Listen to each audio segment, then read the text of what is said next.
Напълнихме цял багажник с капково напояване на наш клиент. Здравейте, представете се, моля. Казвам се Митю Парушев Митев, от село Зимница съм, област Ямбол. С какво се занимавате? Занимавам се с земеделски производител съм. Занимавам се с отглеждане на дини, пъпеши, оранжерийно производство.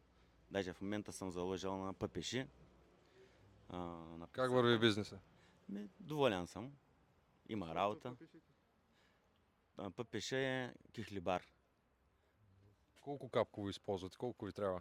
За къра сега ще ми трябва около 50 декара, иначе другите 50 декара ще ги използвам на гравитачно поливане. Няма да иска с капково. Кое е гравитачно поливане?